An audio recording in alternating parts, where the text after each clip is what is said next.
Welcome to my Adobe Lightroom top tips. I'm going to give you 7 tips today, and hopefully there'll be 1 or 2 of them that you don't actually know. I know there's a lot of videos out there that are doing exactly the same kind of thing as what I'm doing today, but hopefully there's some tips in here that you just don't know. And if that is the case, how about this? Let's work out a deal. If you learn 1 new thing today, drop me a like. If you learn 2 things, tell me what they are down in the comments. I don't know, I'd like to hear some feedback. If you learn 3 things today, maybe subscribe. I'll be doing more videos like this at some point in the future, and who knows, you could learn even more. So it's on me to try and teach you some things that you don't know.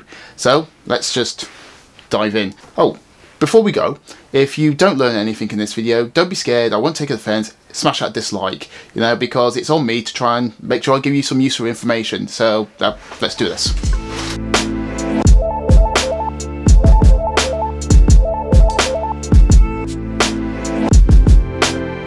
Okay, here in Lightroom, let's start with a really basic tip. So tip number 1 is simply going to involve 1 click on exposure, or you can click on contrast, or any of these kind of basic elements you might say in the basic tab.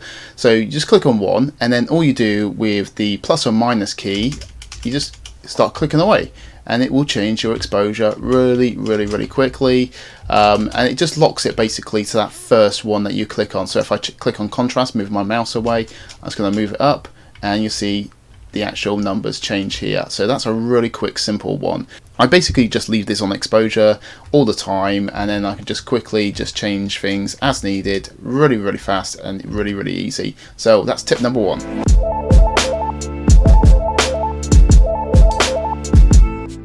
Tip number 2, so keeping with things like exposure or contrast or highlights, all you need to do basically is just mouse over any one of these. It could be down in the HSL, it could be basically anywhere down here, it doesn't matter where it is, but just mouse over it. You'll see basically it highlights, you'll be able to see it just here, it highlights it, and then just with the up or down arrow keys, that's these buttons here, just mouse over these 2, you just kind of tap away, and it will change whatever you're mousing over. So the highlights, the shadows, whatever it is, it really doesn't matter. So that's all super quick, and it saves you a ton of time. So I don't actually have to, basically just type in here what I want to do. Probably not that exposure, but you get the picture. That is a little bit extreme. So we're gonna go back to down to 0 on that.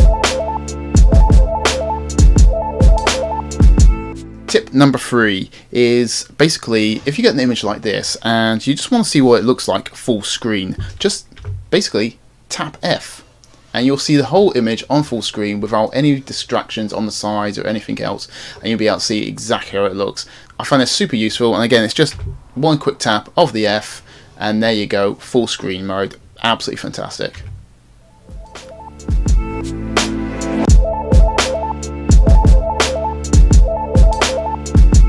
Okay, number 4, and that is basically a before and after view. I know you got the slash key, which basically you'll go from before and then after in your edit, but how about if you press Y and you can get basically a side on side view. This for me is so much better. I just prefer this, and you can actually just zoom in as well, and you can actually see your edits basically on the fly. So let's just make a super bad edit on this, and you'll see this is how it looked beforehand, and this is how much we have completely destroyed this image. But it's a great example. So you'll be able to see basically on the go what you have done to your image and where you basically started off with. And that's just pressing the letter Y.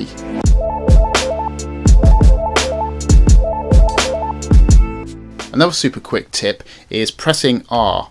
And this is going to basically allow you to go into your crop mode, crop and rotate. If you drag your mouse over to the side, you'll be able to basically rotate it really quick and easy, and you can just crop it in really quick as well. And then if you just press enter, there you go, my super bad edit on this picture. So yeah, that's what you get. Remember, that's just R, and you go back. And if you want to undo all of this, just go over here, click reset, and you're good. How easy is that?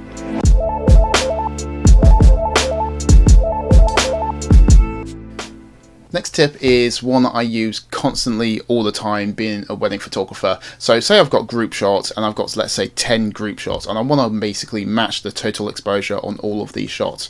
Well, basically all I do is just highlight all of these. Let's say these 3 just down here. They're a very similar kind of location, and I go up to settings, come down to match total exposures. Boom, done. Now you won't be able to see it much on these because these ones are already edited. All this is going to do is just match the exposures on all of these 3. It's a super quick way of editing. So let's find some more edits just along here. So this one, and you can even just highlight 2 that are separate as well. Same principle. Go down to match total exposures, boom, and it's done. They are going to be the same overall matching exposure.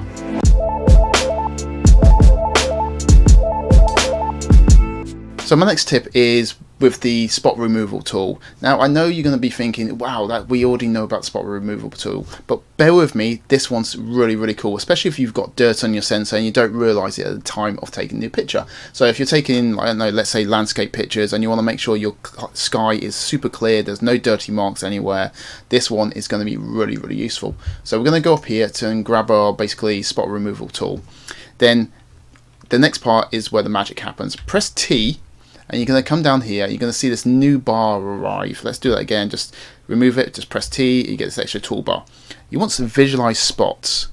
Click on that and look what happens. We give this picture a, I don't know what you're even going to call this, really horrible kind of effect. But I would just want you to have a look at this little bit just up here. Here's my mouse, if you can follow it, just here. So if we click off visualize spots, it's actually really difficult to see. But now, because we clicked on this, we can see it really easy. We get rid of it and it's done. I think it's just a leaf or something like that. If you've got dirt on your sensor, you're going to see it instantly and you're going to be able to remove it really easily. Super cool tip. Remember, that's just pressing T when you're in the spot removal tool. A super cool tip, and yeah, it's going to save you a bunch of time as well. You'll be able to see the spots instantly.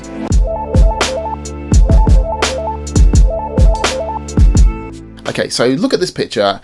If I look at it just now, I don't know what kind of settings I had when I actually shot the picture. So all I'm going to do is press I, and you just get basically the date, the time, the actual dimensions of the picture. But if you press I again, you actually get the shooting information. So 200 per second, ISO 100, 2.8, and this was on my 5D4. That's just up there, and what lens it was as well. So super cool. So if you just want to look back for reference and see where you potentially went wrong with your image, that is really useful. Remember, that's just pressing I a couple of times and you get it come up.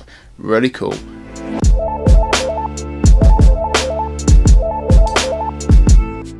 Okay, my last bonus on this is basically, you know when you're editing your pictures and you go to a different collection, how do you go back to the original set and go, well, where was I? Because if the images or the edits look very similar, you want basically a reference marker. And what I do basically, you see this image here, I've got it highlighted. I'm going to press the number 6 even, and it's going to highlight it red. I simply highlight it red because it's a very quick reference. And you see down here I've got different ones, green, these are the ones I've chosen to keep in. Well, all of these edits actually are chosen to keep in. So let me come across here to my collections. If I click on this one, if I then click on this one, if I click on this one, etc, and I go back and I'm like, well, damn, where was I in my edits? I can't remember. So if I haven't highlighted, now you can scroll down and you get to the red one, that's sure, fine, but let's not do that. So let's go to metadata, and I'm going to click on red.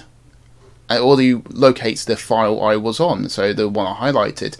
And I'm going to click none, and look, I'm already in the location where I want to be. And then if I press D, I go across into the develop module. How cool is that? This is a super quick way to basically find out where you were in the collection without basically wasting time, which you don't always have. And like I say, it just saves you time, and I'd rather be doing other things with those few seconds, like, I don't know, grabbing a coffee or something. So again guys, if you learned something new in this video, don't forget, one thing new, you click a like. 2 things, leave me a comment, tell me what it was. 3 things, hell, subscribe. And I will catch you next time. Cheers.